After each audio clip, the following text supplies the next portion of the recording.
So next, I would like to welcome Eileen Cipriani, Deputy Secretary of Workforce and Development for the Pennsylvania Department of Labor, Ed Lada, a good friend of mine, President and CEO of Goodwill of Western Missouri, Jennifer Carlson, CEO of Apprenti, and Robert Herrera, CEO of Code Differently. Hey, thanks, Joe. Thank you and good afternoon. As John said, I'm Eileen Cipriani. I'm the Deputy Secretary for Workforce here in Pennsylvania, and we spend an awful lot of time trying to develop strategies to be competitive in workforce and find ways to keep up with technology and automation and have the best prepared workforce in the state. So I'm very excited to talk to these two gentlemen today to hear about what they're doing, because they're doing a lot of really exciting work. First to Edward Lada. Edward is the President and CEO of Goodwill Western Missouri and Eastern Kansas. And Goodwill is well known for their workforce development programs for people with disabilities and barriers to employment. At Goodwill in Kansas, what do you do to see that your clients' biggest hurdles are met when they're thinking about the future state of work? Well, honestly, they're not thinking about the future state of work. And quite frankly, I think most nonprofits in this space aren't really focusing on it. One, because it's kind of a rat race for the dollars in order to train individuals to get ready for this eventuality. But that being said, my particular Goodwill in Kansas City, we are trying to focus on what it means to work in the future state of work. Because we keep saying this notion of future state of work, but quite frankly, it's here now. In Kansas City, we have advanced manufacturers and automotive manufacturers, and they have created their own academies to teach people how to work on robotic systems and things of this sort. And so, for us, it's a big fear that the people that we serve, people with diverse abilities and other barriers to employment, whether they're re-entering from prison system or whatnot, that they're the segment that gets left behind first with all of this innovation and disruption. And so, a focus for us in Kansas City with Goodwill is how do we prepare those individuals for this eventuality. So right now we're actually looking at some future state technologies like computer vision learning, weak AI in order to modernize some of our business systems. But for us, it's about ethically bringing up the people that we serve and our employees up in lockstep and alongside technology rather than as a motive of eliminating labor and things of that sort. So as we try to develop it, that's kind of the future state for us at Goodwill within this workforce kind of realm. So, Robert, in your position as CEO of Code Differently, can you briefly describe your program and talk about the social and economic impacts of teaching coding and stackable credentials in our high-growth field to youth in disadvantaged communities? Absolutely. So, to kind of explain what we do and how we got there, a few years ago there was a program started in Delaware called Zip Code Wilmington, and what the goal was, they found there was a huge skills gap, particularly within the fintech industry, with the JP Chase Award, the Barclays, and what they found is the HR department was doing the hiring, and a lot of times they were hiring the wrong individual for the job because they had no context around the tech. So they created this program specifically focusing on some diverse areas of Wilmington and somebody that might have had hardships in their economic backgrounds. And they created a program called Zip Code, and they would teach them core skills along with coding skills, and they were placing them in these jobs within the banking industry. And it was wildly successful in that the banks actually really appreciated these students. They were working really hard. They had kids that came in with $30,000 salaries and left with $80,000 to $90,000 salaries. So incredibly successful, continues to expand. We collaborate with them regularly, but Code Differently has been a passion project of mine, and I wasn't involved in that, but I've been a big fan, and I've worked alongside Zip Code for a while. Then came Code Differently, where we wanted to really do a program for youth programming, particularly for Newcastle County in Delaware. Stephanie, I partnered up with Tariq, who founded Zip Code, and another friend of mine, Stephanie Eldridge, who was the head of diversity at JP Chase. And it started with the idea that coding's the unbiased language. How can we get in with some of these communities and work with students at a young age, particularly the junior high level age group, and fill some of these gaps in the learning system that they might not otherwise have. Like, we were working with kids that didn't even know what coding was. Like you said, they weren't thinking that they're preparing for the future. They didn't know anything about this, but so we tried to create programming that was relatable to them. For instance, like early on, we started off with the little sphero balls, if anybody remembers those. They're pretty easy to code. And it was just like a video game. And they're moving those around, and it was amazing to see how fast they pick up. As my partner Tariq says, he does all the programming. It's great to have these learners that are untainted, as he says, like compared to some of the adults that he deals with. And they absorb really quickly, and they pick up these skills. And then it moved on to a class we did a few weeks back where each kid actually built their own little voice box and programmed it to respond to them in a certain way. And they can program it any way they want. The next lesson we went past that point was teaching them 2 days about botany with a botanist from the local horticulture group about their specific plant, and they created a device that went into the soil that moderated the humidity levels of the soil, which was cool. So they can kind of see, I mean, these kids are not quite ready to like full on build complex pieces of software, but they could see how technology is going to affect every part of their life. And I think that was really important to us because they need to be really familiar with that. I mean, in the future, who knows how coding is going to be important, technology is going to touch every part of our lives, but it's more important, how does that touch our lives, right? Bridging that gap. So we really sort of focused on that piece. And there wasn't a lot of programming out there that was doing that. Even Zip Code Wilmington was very software focused, and we wanted something a little bit more tactile for that demographic. And from that, we've kind of learned that it is very natural. And in fact, they're way more comfortable with coding than we even realize, right? And just like introducing, I always say this too, like language when introduced at a young age works well, right? Just same with coding. Like the earlier on you can push it, the better. And you don't see a lot of that now. So we were excited to kind of take that challenge on. So do you have difficulty recruiting people? Because in Pennsylvania we have a lot of training programs, but often we have difficulty recruiting people into the training programs. Do either of you experience that? So for us, yes, absolutely. And we try to diversify the way that we bring people in. And I think that with low unemployment right now, there aren't really that many people, as many people as normal, that are coming to try to reskill or upskill. And what's happening is that employers are starting to cannibalize each other for line level talent. And real quick, to circle back on something you just mentioned, two things really, was that what you've created for the kids is an awareness of what the technology can be, and then accessibility. And so right now, even though we're not getting the same people to come in to look for our programs that we do offer, the big barriers to these types of opportunities is accessibility. And a few other panelists had brought up, access to childcare, transportation, even internet access. But what's interesting in regards to what we're talking about today is regarding untapped talent. There are a lot of opportunities for development. I'm not sure how many of you all track what your turnover costs are. At my Goodwill, we're a $26.5 million Goodwill in Kansas City.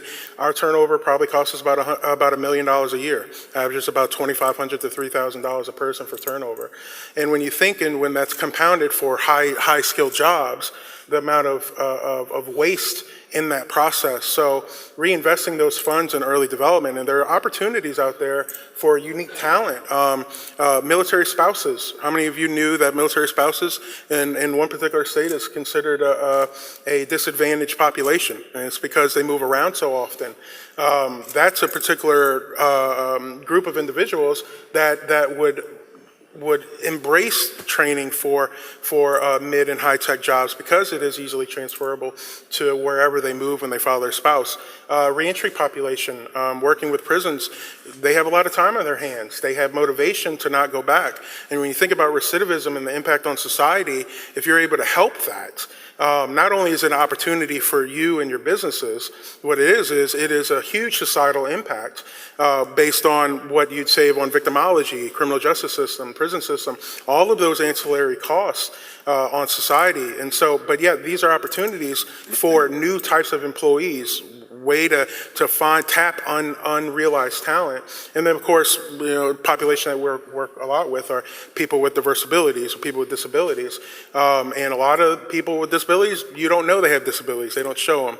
And so it's a very wide range, and it's extremely high unemployment rate, but it's only because they don't have the access to these types of opportunities. So programs like what you've developed allows that access and that opportunity. And so what we're seeing is a need for us to collaborate as nonprofits, as with the public offices, but then also for-profit organizations, because the need is so specialized now that without that collaboration, how are you going to build your workforce? It's great to push the envelope and build this new tech and this future state, but if you're not developing the workforce in lockstep with these innovations, one or two things are going to be left behind. It's either it's not going to get adopted, or the people that need it most are going to be left behind. And I say that not to pull on your heartstrings and be like, do the right thing. This is opportunity. I mean, these are populations that are opportunity for individuals in this space to really leverage. Well, let me ask you this. When we're talking about an untapped talent market, generally what would be specific to this market is a lack of what everyone refers to as soft skills. And I'd like to change the narrative and call them essential skills. Robert wants to change it and call them core skills. But tell me about, in both of your programs, what are you doing to address that, to make people ready for the workforce? Well, specifically, again, we're dealing with a younger generation, but there's some of the terminology that you look for within even the tech industry, working on those terms, and we have a list of, I'm not a tech guy myself, so I can't even spew them off as fast as my partners can, but going through that terminology, make sure they get those pieces right. But we have one of our summer camps, we have a group come in that works on interviewing skills, even at that young age, to start harping on how important that is and how you present yourself. And we had an acting teacher come into one of our coding camps too, which was really fun to watch the kids kind of act out. And they did little like skits and things together as like a warm up, and we call them brain breaks. And it's amazing to see some of the transformations and some of the confidence that comes with those little programs that kind of lead to these stronger core skills. But again, we're on the earlier end of the spectrum. Yeah. So we're trying to do things in a fun, quick, like, we're trying to keep junior high kids' attention span. So it's a little different than a typical interviews like process. Mm-hmm. But yeah, I thought that it was just exciting. We again, with the brain breaks, we try to hone in and lay the groundwork on what could become a good basis for future core skills. Yeah. But you're more in line with, they're going to interview in a few weeks. So absolutely. So you got to get absolutely. it right. And I loved your comment about the fact that they're untainted, right? Your kids who work, the people that we serve have a lot of bias, have a lot of baggage, have a lot of hard life lessons. And the soft skills are so, a lot of us take it for granted, right? How do you write a resume? Why is it important to show up to work on time? How to communicate with your boss? Yeah. Those are things that really keep people from being successful over the long term. So what we find to be most successful is kind of a three-pronged approach. One, developing opportunities with for-profit and nonprofit partners to develop pathways to employment, offering the training, credentialing, education, and then lastly, doing the case management, the work alongside to help them understand their barriers, what's kept them from being successful. And when you give that type of attention, in a lot of cases, you will have an employee for life. I mean, anecdotally, one of my best employees, someone who was formerly incarcerated for 10 years for armed robbery. And he learned horticultural arts while he was in prison, came out, started as a weed eater. In a 5-year period, he was promoted 3 times, Employee of the Year. He bought his first car, got married, bought his first house.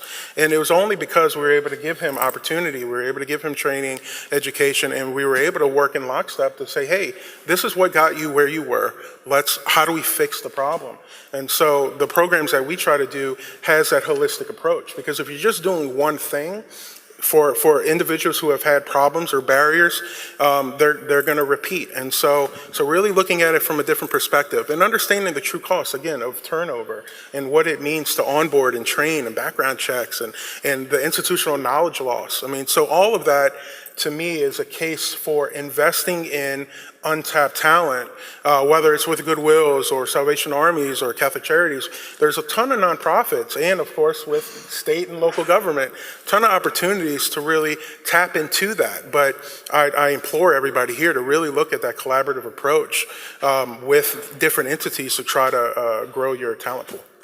And to jump on that too, one of the things we noticed, even at the junior high level, a lot of these kids never really went through an after-school program or had a lot of our summer camps really successful because otherwise they're running around unsupervised throughout the summer. And they have a very individual approach. Like there's a lot of that you see particularly in the inner city communities of Wilmington, and teaching them how to work in a team environment is the start to the core skills, right? Because that's the number one thing that we've really again, we kind of stumbled through this, but the teamwork aspect was hard to break into, and then finding and highlighting somebody's skills, and they've never had anybody do that before. Right. Well, right there You in the feel that's the environment. essential skill that's been the hardest to challenge, was the teamwork skill? Oh, absolutely. hardest one? Absolutely. At that particular age, I think, in the junior high students, at a younger age, it's a whole nother. And what do you see in your populations as the biggest challenge? I think communication. I think that right now there are 4 generations in the workforce. It's the first time that there's ever been 4 generations in the workforce. And millennials, Gen Z, they communicate very differently. I'm a Gen Xer, but we communicate very differently across the board. And when I talk about AI, robotics, machine learning with like my fellow Goodwill CEOs, I'll from the older CEOs, I'll get a good luck with that, son, kind of thing, right? And so there's this communication tact that really struggles with people skills to allow them to be successful in that type of teamwork environment, that kind of corporate environment, and structured environment. Well, Robert, Edward, thank you very much. It's really been exciting to learn about your programs today. You're doing great work, and look forward to hearing more about your programs in the future. Right. Thank you. Thank you.